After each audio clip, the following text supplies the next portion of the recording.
Okay. You know, my microphone keeps making this stupid goddamn banging noise, but I can't get it to go away, so I'm just gonna hope for the best. Like, sometimes it's there, sometimes it's not.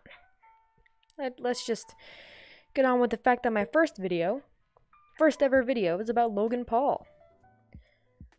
I wanna die. If you didn't know yet, Logan Paul made the worst joke after preaching about how he wanted to change so much on that Casey Neistat interview. Now let me ask you, dear viewer, what is the correlation between Logan Paul's credibility and my self-worth? They're both virtually non-existent. I'm relatable. Now, the joke that Logan made in question is that he would go gay for a month. They were listing off their New Year's resolutions, him and a few friends, on his podcast called, Impulse. And they were doing it on his podcast called Impulsive. They were like 25 episodes in. Everything was going fine, but then he said this, and it was like, how do these things keep happening? Now, before we really get into this, I kind of went back to that Casey Neistat interview, and he said a few things that kind of just struck me as really applicable to this situation. I'm not gonna lie, this is the hardest thing about all this is I think being perceived as culturally insensitive. The brand that I was at the time was just all around insensitive. And that's the person who I am no longer trying to become and will no longer represent on the vlogs.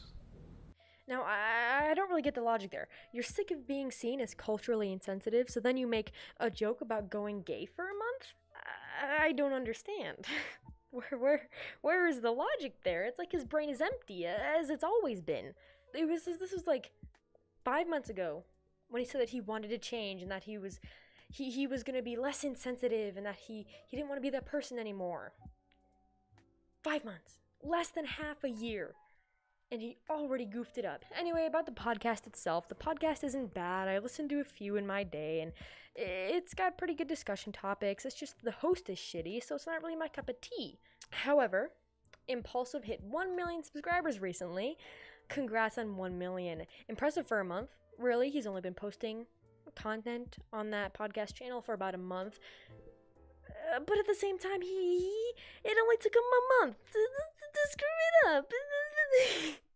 In the podcast, I mean, despite everything that's sort of going on, and he's under fire is what people are calling it, but his podcast is still growing by like 10 to 15K a day. Like the day people were talking about the male only March quote, and then the day after that, it kind of stunted the growth a little bit, but it just kept going anyways.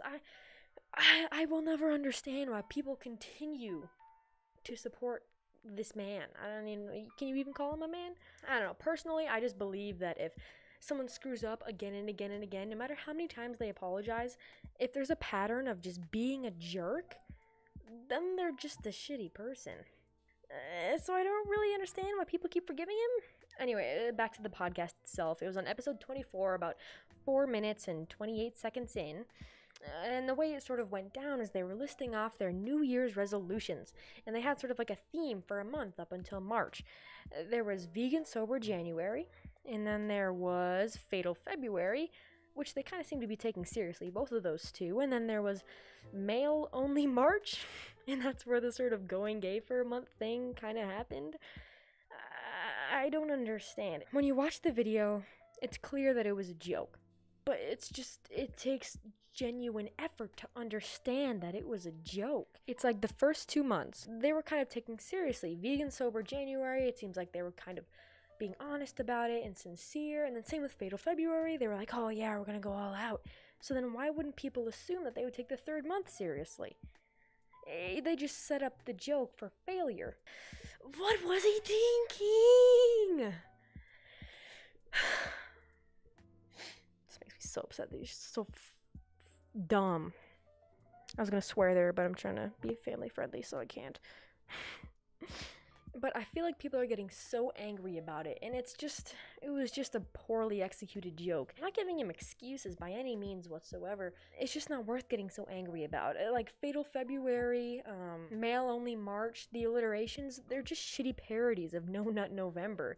There's one last thing that kind of grinds my gears a little bit. I'll never defend or be on the side of Jake Paul, but I am also a big fan of fairly presenting things.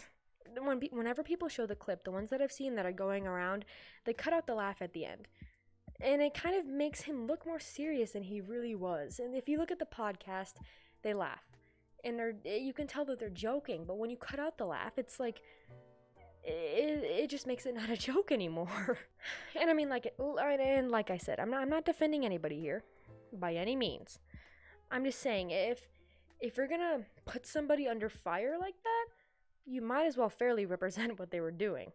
Like, I looked at Fox News. Fox News left out the laugh. They're supposed to be credible, right? Fox News, but they left out the laugh. It's like, there's just a lot of bias there. And I understand that nothing is ever truly free of bias, but it's kind of like a blatant thing to leave out, in my opinion. And it's kind of like, it's just stoking the fires. It's like it's meant to make people angry instead of just saying, oh, he made a shitty joke. Later, though, he did respond with a tweet that said, it ended with a question mark. It makes me think of like that guy that's like shrugging, that old man. But he's like, let's get together and talk about it on my podcast next week. And that kind of rubbed me the wrong way, because it's like he's trying to compromise, as if we have a choice. I think we all know what's going to happen, though. He's just going to apologize in the next podcast episode, and we're just going to forget about it. We'll be blessed with an opportunity after the apology to forget he exists. For maybe like a month, and until he screws up again. It's inevitable, really, at this point. And who knows? Just going out on a limb here, but maybe it was just a planned stunt, and we're falling into his grubby little rat-tasing hands. That was a ridiculous theory. I don't mean that seriously. Please, don't hate. And I guess my point is that people are just getting so up and angry, and they're just getting so riled up about it. There's really no point. It's just something that a middle schooler would say, if I'm honest. Something that someone with shitty, savagely funny humor would say. It's just immature, honestly. And I don't know why anyone, including myself, expects anything different every time he apologizes. It's the same thing. He apologizes, and we forget about him. And it's just a cycle of him just screwing up. That's really why I'll never understand why people somehow support him in any way whatsoever.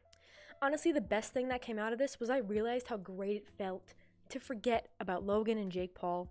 It was like the past few months have just been kind of quiet. And I just kind of, it shut something off in my brain. It was like bliss. It's what Nirvana feels like, forgetting that they exist. But then boom. A couple days ago, I snapped back into the disappointing reality that we exist in. And I'm going to continue to meditate until some sort of amnesiac ability in my brain erases them all over again. Anywho, I hope you enjoyed, and I would appreciate it if you like and subscribe or something, even though this video inevitably has lots of flaws. I've been thinking of doing a channel for a while, and I was kind of inspired by the likes of FPS Diesel and Kappa Kaiju. They're all pretty cool lads. You should check them out, because their content is a lot better than mine. Anywho, I hope you have a great day and forget about the Pauls as soon as possible. Bye-bye.